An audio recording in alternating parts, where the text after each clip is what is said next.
आसीद् गिरिवरो राजन् त्रिकूट इति विश्रुतः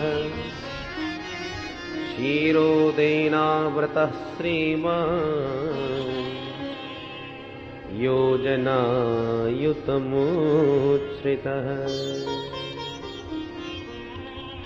परम मंगलमय भगवत स्वरूप श्रीमद् भागवत महापुराण अंतर्गत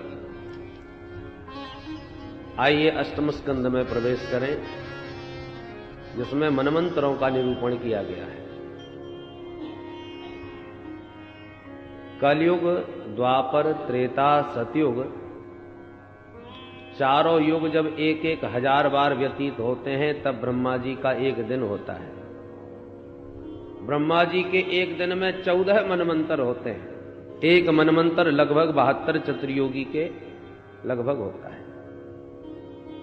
मनमंत्रों में भगवान के अवतार हुआ करते हैं। एक बार प्रभु ने गज का ग्राह से उद्धार करने के लिए हरि अवतार धारण किया। त्रिकूट नामक पर्वत पर गजराज तमाम अपनी हथनियों के झुंड के साथ विहार किया करता था। इतना बलशाली कि सिंह भी इससे भय खाते थे। यद गंध मात्रा धरयो गजेंद्रा। और एक दिन ग्रीष्म के आतक से संतप्त गजराज सरोवर में जल पीने परिकर के साथ गया। पानी पी करके तो प्यास बुझाई, पर उसी जल में प्रविष्ट होकर के जल क्रीड़ा करने लगा। पानी जब बहुत ज्यादा मैला होता चला गया, तो उसी में बैठे हुए एक ग्राहक को क्रोध आ गया। उसने आकर के गजराज का पैर पकड़ लिया। पहले तो गजराज ने विचार किया कि नन्हा सा जीव मेरा क्या बिगाड़ सकता है, मेरे डर से तो बड़े बड़े सिंह पलायन करते हैं। पर जब अपना बल पराक्रम पूरा लगाने पर भी अपना पैर छोड़ा नहीं पाया, तो समझ गया ये साधारण नहीं। हथनियों की ओर इशारा किया कि आप ही बचा रहो। तो सब परिवार ने मिलकर के पूरा बल दिखाया, फिर भी ग्राह ने पैर नहीं छोड़ा। बहुत समय तक युद्ध चला। अंततोगत्वा इसका सारा परिवार सनई सनई खिसकने लगा। अब गजराज पुकारने लगा, देवियों कहां जा रही हो, मुझे अकेला छोड़ के इस संकट में। हथनियों ने कहा, महाराज अब तुम्हारे कारण कोई पूरा परिवार यहां बैठा बैठा भूखों तो नहीं मर सकता। हाथी को वैराग्य हो गया।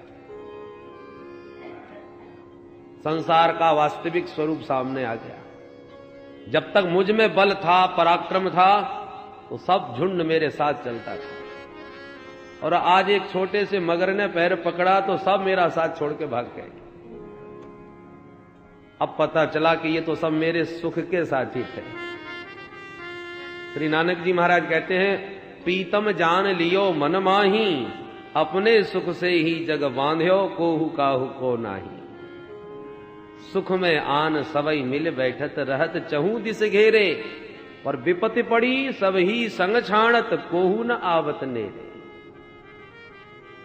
हाथी की बात समझ में आ गई, पर यह बात हमारी समझ में नहीं आती। देहाभिमान लिए हम हाथी की तरह उन्मत्तवत विचरण करते हैं, परंतु जब मृत्यु रूपी मगर पैर पकड़ता है तो जकड़ता ही चला जाता है। परिजनों के सेवा की भी एक सीमा है। अंततोगत्वा वो भी भगवान से प्रार्थना ही करने लगते हैं, महाराज अब इनकी जल्दी सुनो। पर इसके बाद भी आसक्ति नहीं छूटती। गजेंद्र ने जब समझ लिया तो तुरंत सबसे चित्त हटाकर गोविंद के चरण कमलों में ध्यान लगाया और बड़ी अद्भुत स्तुति करी। परंतु इसकी स्तुति में एक बार भी किसी देवता का नाम नहीं। ओम नमो भगवते तस्मै यत एतच्चिदात्मकम् पुरुषायादि बीजाय परेशाय विधीमहि। जो इस समस्त जगत का मूल कारण है, जिसने समस्त जगत का सृजन, पालन और संहरण करने का जो मूल हेतु है, उस परम तत्व को मेरा प्रणाम है। और वो है कौन? नाम किसी का नहीं।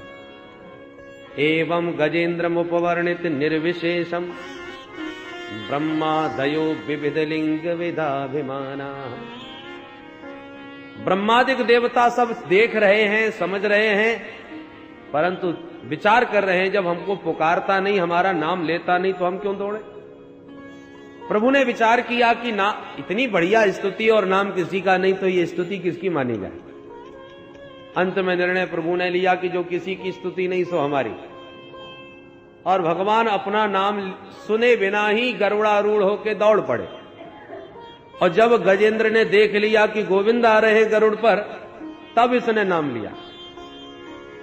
सोन्तर सरुशुर बलेन गृहीतार्थ दृष्ट्वा गरुत्मति हरिं खवपात चक्रम उत्क्षिप्य साम्बुज किरम गिरिमाह कृच्छ्रान नारायणाखिल गुरु भगवन नमस्ते। जब देख लिया नारायण आ रहे हैं गरुड़ पर मेरी रक्षा के लिए, तो डूबते डूबते सरोवर से अपनी सूंड के द्वारा एक कमल उखाड़ लिया और वही कमलाकांत के चरणों में चढ़ा दिया। भगवान ने देखा ये तो बिल्कुल डूबा जा रहा है। तुरंत भगवान ने तीव्र गति से उसकी सूंड को पकड़ा और बाहर खींच लिया। जैसे ही प्रभु ने हाथी को बाहर निकाला, तो मगर भी पैर से खिंचा चला आया। ग्राहाद विपाटित मुखादरिणा गजेंद्रम। अरिणा चक्रेणा ग्राहात मुखात विपाटितवान। भगवान ने अपने दिव्य सुदर्शन चक्र से उस ग्राह का मुख फाड़ दिया और गजराज का उद्धार कर दिया। बोल भक्तवत्सल भगवान की। संकट में गजराज, उसी ने पुकारा गोविंद को, पर गोविंद ने आते ही सबसे पहले उबारा ग्राह को। ग्राह का उद्धार पहले, गजराज का बाद में हुआ। क्यों? मानो प्रभु कहना चाहते हैं जिसने मेरे चरण पकड़ लिए उसका उद्धार तो होना ही होना है, पर जो मेरे भक्त के चरण पकड़े बैठा है पहले मैं उसका उद्धार करता हूं। भगवान ने दोनों का ही उद्धार किया। दोनों ही शापित थे। ये जो मगर है वो पूर्व जन्म का हूहू नाम का गंधर्व था। परिहास करता रहता था, लोगों का मनोरंजन करना ही इसका कार्य था। देवताओं में कुछ गंधर्व हैं जो सबको प्रसन्न रखने के लिए ही विविध चेष्टाएं करते हैं। इनका नाम ही है हा हा हू हू, क्योंकि सबको हंसाते रहते हैं। तो ये हू हू नाम का गंधर्व था। सरोवर में स्नान करने आया और एक देवल नाम की ऋषि अपना स्नान करके सूर्य भगवान को अर्घ दे रहे थे। इसको परिहास सूझा और डूब करके पैर पकड़ लिया। महात्मा घबरा गए, बचाओ बचाओ चिल्ला करके भागे। उन्होंने सोचा न जाने किसने पकड़ लिया। तो ये बाहर निकल के हंसने लगा, कहो महाराज जी डर गए? महाराज जी के तो पसीना छूट गए। अरे मूर्ख कहीं के, हम अपने अच्छे भले भजन कर रहे थे, हमारे विक्षेप कर दिया। जा मेरा शाप है मूर्ख, तू मगर ही बन जा। तब चरणों में गिर के गिड़गिड़ाने लगा, रोने लगा, महाराज मेरा तो उद्देश्य मनोरंजन करने का था, आपको प्रसन्न करने का था, और फिर मैंने कोई बुरा काम नहीं किया, आपके चरण ही तो पकड़े थे। महात्मा प्रसन्न हो गए, बेटा ऐसी चरण पकड़ते रहना तो कल्याण भी हो जाएगा। आज इसने हाथी का पैर पकड़ा तो उद्धार हो गया। हाथी इंद्रद्युम्न नाम का राजा था। इन्होंने अगस्त मुनि को देख करके अनदेखा कर दिया, प्रणाम नहीं किया, तो अगस्त जी ने शाप दिया, यथा गजः स्तब्धमति सएव। गजराज की तरह अभिमान में भरे बैठे हो, जाओ हाथी ही बन जाओ। अनुनय विनय करी तो अगस्त्य जी ने क्षमा कर दिया, अच्छा जाओ हाथी बनोगे पर संस्कार बने रहेंगे। प्राग जन्मन्यनुशिक्षितम, तो ये पूर्व जन्म की शिक्षा और संस्कार का ही प्रभाव था जो कुंजर देह से भगवान की स्तुति करके इस गजराज का उद्धार हुआ। इस प्रकार से भगवान मनमंत्रों में विविध रूप से अवतार लेते हैं। एक बार दुर्वासा मुनि की आशीर्वाद की उस माला की अवज्ञा कर दी इंद्र ने, तो दुर्वासा मुनि का शाप इंद्र को लगा, जा तू श्रीहीन हो जा। पता चल गया शुक्राचार्य जी को कि इंद्र बल श्री से हीन हो गए हैं, तो दैत्यों से कहा कर दो आक्रमण। दैत्यों ने मिलकर आक्रमण किया और सारा स्वर्ग देवताओं से छीन लिया। देवता बेचारे गिड़गिड़ाते गोविंद की शरण में गए, भगवान नारायण की शरण में गए। भगवान बोले भाई तुम्हारा श्री तुम्हारा वैभव समुद्र में समा गया है, समुद्र मंथन करो तब बल पराक्रम प्राप्त होगा। कैसे? भगवान बोले दैत्यों से सहयोग लो, तुम अकेले नहीं कर सकोगे। अहिमूषकवत, जैसे परिस्थिति विपरीत आई तो सर्प ने भी चूहे से मित्रता करके अपना काम चलाया, उसी प्रकार कूटनीति कहती है अरयोपि ही संधेया सति कार्यार्थ गौरवे अहिमूषकवत देवा हरतस्य पदविंगतैः। सर्प के सामने चूहा कुछ भी नहीं, पर जहां काम आवे सुई कहा करे तलवार। जब सुई से कार्य सिद्ध होता हो तो तलवार उस समय व्यर्थ है। इसलिए विवेक से अपना कार्य सिद्ध करने के लिए शत्रु को भी राम राम करके कार्य बना लेना चाहिए। समझ में बात आ गई। और देवताओं ने दैत्यों के सामने समुद्र मंथन का प्रस्ताव रख करके कहा कि भाई जो अमृत निकलेगा हम सब भाई मिलकर पी लेंगे, पी करके अमृत की प्राप्ति हो जाएगी। अमर हो जाएंगे तो फिर चाहे जितना झगड़ा हो गए, चाहे जितने डंडे बजे, पर मरने वाला कोई नहीं। दैत्यों ने कहा वाह ये बात तो पसंद आई भाई, चलो चलते हैं। देवता असुर मिलकर के गए और समुद्र मंथन हेतु सबसे पहले मंदराचल पर्वत को उठाया। पर्वत उठा के चल दिए, पर गणेश जी का पूजन तक नहीं किया तो गणेश जी महाराज विघ्नेश्वर नाराज हो गए। 10 कदम चल पाए कि धड़ामदी से पहाड़ गिर गया हाथ से छूटकर। तमाम देवता और दैत्यों के हाथ पैर टूट गए। दैत्य तो हाथ जोड़ के दूर खड़े हो गए, भैया हमको अमृत नहीं पीना। देवताओं ने प्रभु का ध्यान किया तो नारायण प्रभु प्रकट होके बोले भाई घबराओ मत, इस पर्वत को मैं लिए चलता हूं। गिरिम चारोप्य गरुड़े हस्तेने के लीलया। प्रभु ने एक हाथ से ही पर्वत को उठा के गरुड़ पर रखकर समुद्र तट पर पहुंचा दिया। अब जाओ रस्सी का प्रबंध करो। तो दोनों देवता असुर मिलके वाष्पीनाग के पास गए, रस्सी की प्रार्थना करी बनने हेतु। वाष्पीनाग ने कहा भाई अमृत में हमारा हिस्सा हो गए तब तो हम सहयोग कर सकते हैं। सब ने एक सुर से स्वीकार किया। वाष्पीनाग को ला करके मंदराचल पर्वत से लपेट दिया। प्रभु ने सोचा जिसने मुंह पकड़ लिया उसकी हो गई विडंबना। सो भगवान जानबूझ करके बोले भाई देवताओं, आप उच्च कुल में जन्म लिए हो, श्रोत्रिय ब्रह्मनिष्ठ हो, इसलिए आप लोगों को आगे लगना चाहिए। और दैत्यों से कहा जाओ जाके पीछे पूछ की तरफ लग जाओ। दैत्यों ने कहा आपने क्या हमको ही गिरे खानदान का समझ रखा है? महाराज मंथन होवे या न होवे पर आगे लगेंगे तो केवल हम ही लगेंगे। न गृणीमो वयम पुच्छम अहे अंगम मंगलम। इस अही के अमंगल भाग को पीछे हम लगेंगे, हम पकड़ेंगे। भगवान बोले नाराज मत हो भैया, तुम ही बड़े बाप के बेटा हो, आगे तुम ही लगोगे। देवताओं से कहा जाओ अच्छा भैया तुम ही पीछे लग जाओ। प्रभु तो चाहते ही यही थे। देवताओं ने पूछ और दैत्यों ने मुख पकड़ लिया। जो पर्वत ला करके रखा समुद्र में वो डूबता ही चला गया। उस विघ्न को दूर करने के लिए कृत्वा वपु काच्छपमद्भुतं महत् प्रविश्यतोऽयं गिरिमुज्जहार। विशाल कछुए का रूप बना के भगवान ने पर्वत को पीठ पर रखकर उठा दिया। बोल कच्छप भगवान की। ये भगवान का कच्छप अवतार होगा।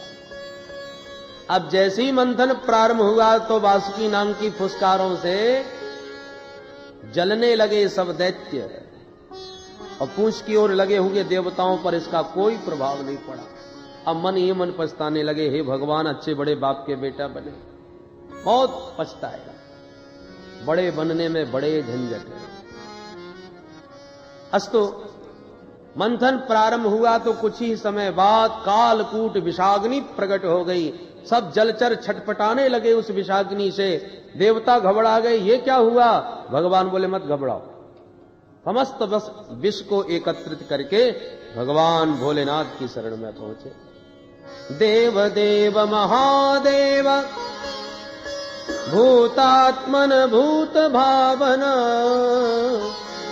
त्राहिण शरणापन्ना त्रैलोक्य दहनाद विषाद। हे देवादिदेव भूत भावन भोलेनाथ, त्रैलोक्य को दग्ध करने वाले इस भयंकर विष से हमारी रक्षा करो। भगवान मुस्कुरा के भवानी से बोले, देवी ये सब मुझे विष पिलाने के लिए हाथ पैर जोड़ रहे हैं, बोलो कि तुम्हारी क्या इच्छा है? भवानी दुविधा में पड़ गई, मैं क्या बताऊं। और विवेक से विचार करने के बाद माता भवानी ने कहा, भगवान आप वही कीजिए जिसमें सबका कल्याण हो। भोलेनाथ ने कहा, मतलब विष हम पी जाएं? भवानी ने कहा, ये मैं नहीं कहती महाराज। कौन पतिव्रता पति से कहेगी कि तुम विष पी लो? भले ही वो सामर्थ्यवान हो। तो माता भवानी समझ रही हैं, इसलिए प्रभावक ज्ञानम मोदत, भोलेनाथ के प्रभाव से परिचित होने के नाते परोक्ष अनुमोदन कर रही हैं। भोलेनाथ समझ गए और कहा, भैया ले आओ, कहां है? ततः करतलीकृत्य व्याप्तम हालाहलम विषम अभक्षयन् महादेव कृपया भूत भावन। अंजलि बांध करके भोलेनाथ ने तुरंत प्रभु का नाम लेकर के विष पीना प्रारंभ कर दिया। जानते हैं कि विष भीतर गया तो मेरे हृदय में श्री रामभद्र का जो नित्य निवास है, कहीं उनको कष्ट न पहुंचे। और बमन किया तो सारा विश्व समाप्त हो जाएगा। क्या करें? तो राम नाम का आश्रय लिया। रा कहने से मुंह खुल जाता है, मां कहने से मुंह बंद हो जाता है। तो रा कहा और मुंह खोल करके सारा विष मुख में डालने के बाद मां कह के मुंह बंद कर लिया। और राम नाम के बीच में सारा विष गले में अटका लिया, ना भीतर उतारा ना बाहर। नाम प्रभाव जान शिवनी को, नाम प्रभाव जान शिवनी को, कालकूट फल दीन अमी को, कालकूट फल दीन अमी को, नाम प्रभाव जान शिवनी को, नाम प्रभाव जान शिवनी को। नाम के प्रताप से विष को भी अमृत तुल्य बना लिया भगवान शंकर ने। भोलेनाथ का कंठ एकदम नीला हो गया, भोलेनाथ का नाम नीलकंठ हो गया। वो नीलकंठ भगवान यच्चकार गले नीलम तच्च साधोर विभूषणम। सुखदेव जी कहते हैं, परीक्षित साधुओं का यही आभूषण होता है। साधुओं का आभूषण है परमार्थ। भगवान शंभु ने समाज के संकट को दूर करने के लिए विष पीना स्वीकार कर लिया और वह नीलाकंठ विष रूप का जो चिन्ह बन गया, वो उनके परमार्थ का एक दिव्य आभूषण उनको प्राप्त हो गया। नीलमणि के समान कर्पूर गौरम भगवान शिव के अंग में वह विष की नीलिमा की अपूर्व शोभा हुई। जय जयकार बोलते हुए समस्त देववृंद पुनः समुद्र मंथन करने आए। और अब की बार जब मंथन किया तो हविर्धानी ततो भवत, कामधेनु गाय प्रकट हुई जो ऋषियों को दान कर दी। चंद्रमा प्रकट हुआ, भोलेनाथ के मस्तिष्क पर विराजमान करके भोलेनाथ चंद्रमौली बन गए। पुनः मंथन हुआ, उच्चैश्रवा घोड़ा निकला जो बलि ने लिया, ऐरावत हाथी निकला इंद्र ने लिया, कौस्तुभमणि निकली नारायण के कंठ में स्थापित हुई, रंभादिक अप्सराएं निकली स्वर्ग में भेज दिया, पारिजात वृक्ष निकला उसे भी स्वर्ग में स्थापित किया। और अब की बार मंथन करते ही ततश्चाविर्भूत साक्षात श्री रमा भगवत परा रंजयंती दिशः कांत्या विद्युत सौदामनी यथा। जैसी नीले आकाश में अचानक बिजली चमक पड़ती है, ऐसी जल राशि के सागर के मध्य भगवती श्री का प्रादुर्भाव हो गया। वो लक्ष्मी मैया की लक्ष्मी के दिव्य सौंदर्य माधुर्य को देखकर विमुग्ध हो गए सब देवता और दैत्य। भगवान बोले एक काम करो, सब पंक्तिबद्ध बैठ जाओ, वरमाला इनके हाथ में, जिसे चाहेंगी पहना देंगे। एक लाइन में दैत्य, एक में देवता, एक लाइन में बड़े बड़े महात्मा भी चमीटा गाड़ के बैठ गए। वरमाला लेके संतों की पंक्ति में प्रथम प्रवेश किया तो सबसे आगे बैठे थे महात्मा दुर्वासा मुनि। दुर्वासा जी को देखकर भगवती लक्ष्मी विचार करने लगी, नूनम तपो यस्य न मन्यो निर्जयो।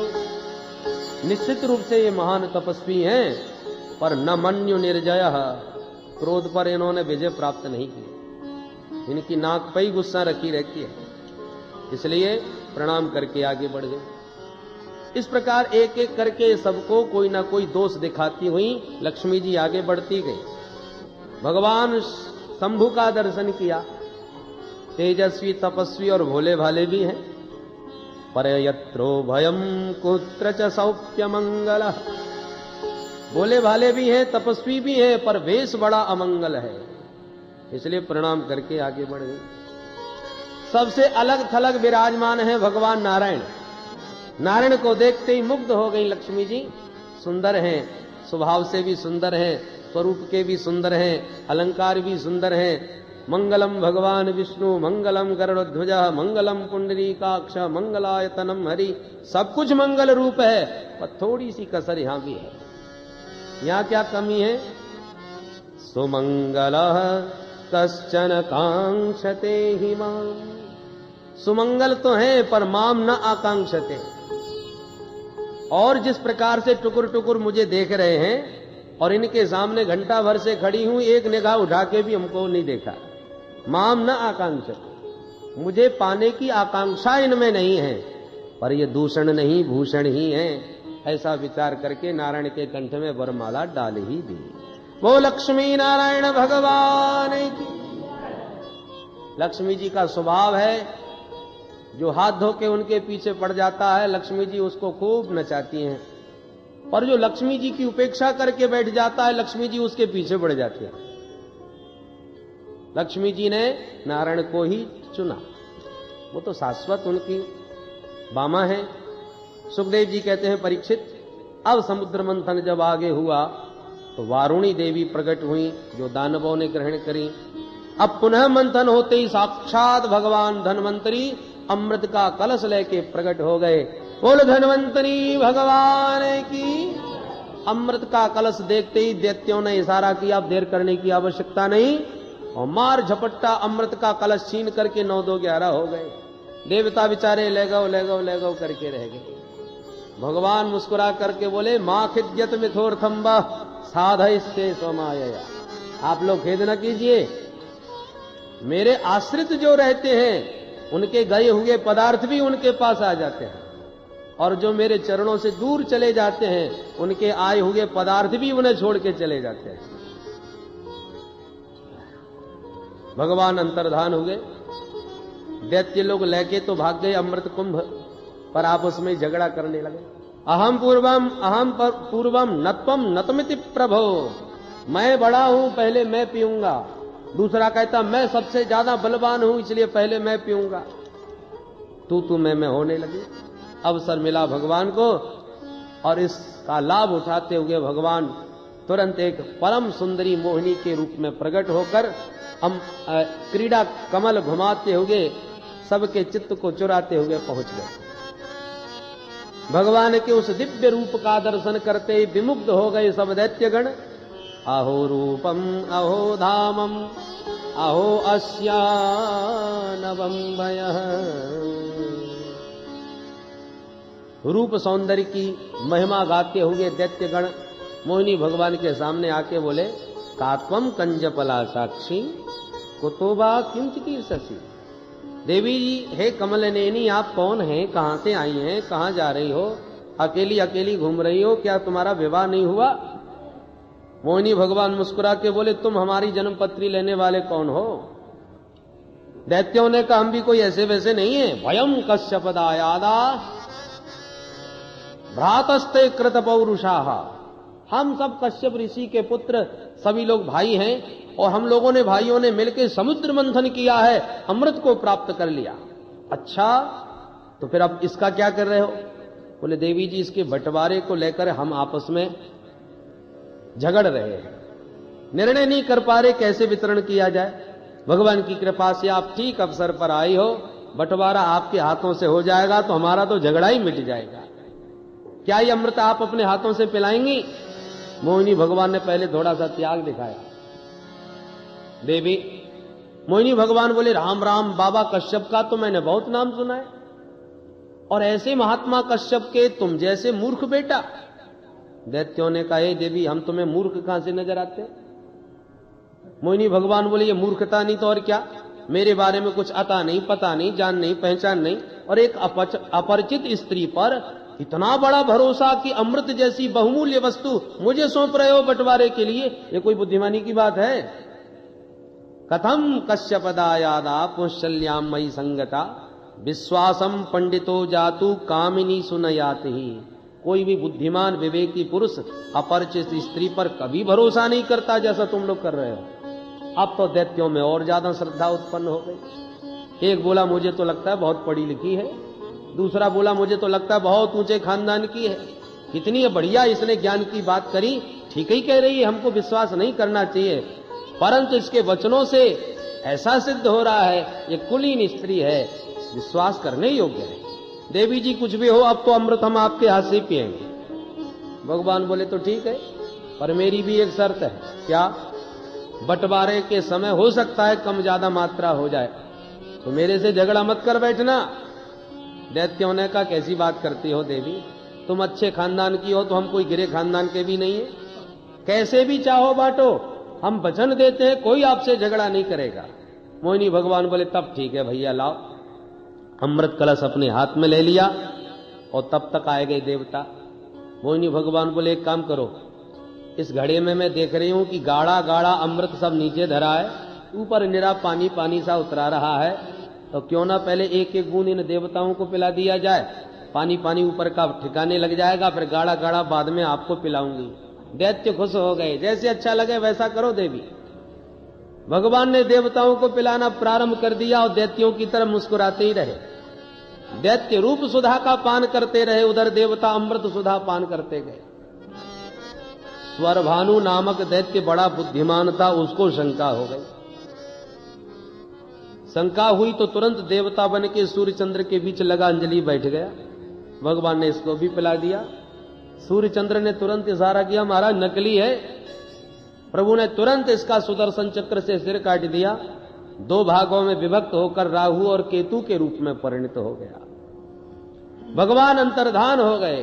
बोल मोहिनी भगवान की। अब दैत्यों को होश आया, भैया वो देवी जी कितकून चली गई। अब देवी जी का तो कहीं अता पता नहीं, देवता सब डकारे ले रहे हैं, पेट पर हाथ घुमाए रहे हैं। दैत्यों को लगा, ओ हो, लगता है हमारे साथ धोखा हुआ है। वो धोखा देने वाली कौन थी पता लगाओ। एक बोला, मुझे तो लगता है वो थी नहीं था। क्या मतलब? बोले निश्चित रूप से वो बहरूपिया विष्णु ही होगा, उसी ने हमको ठगा है, छला है, हम छोड़ेंगे नहीं इन देवताओं को, धोखेबाज हैं। टूट पड़े सब दैत्य और तत्र देवासुरो नामः रणः परम दारुण। उसी समय बड़ा भयंकर दारुण देवासुर संग्राम छिड़ गया परीक्षित।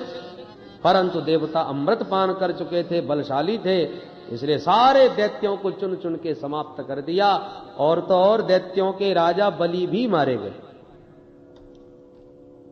स्वर्ग पर पुनः आधिपत्य देवताओं का हो गया, परंतु शुक्राचार्य जी महाराज ने मृत संजीविनी विद्या के चमत्कार से समस्त दैत्यों को पुनर्जीवित कर लिया।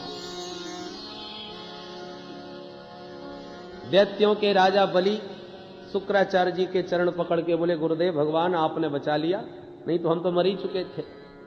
अब कुछ ऐसी कृपा दृष्टि करो कि इन देवताओं को इसका फल दिया जाए।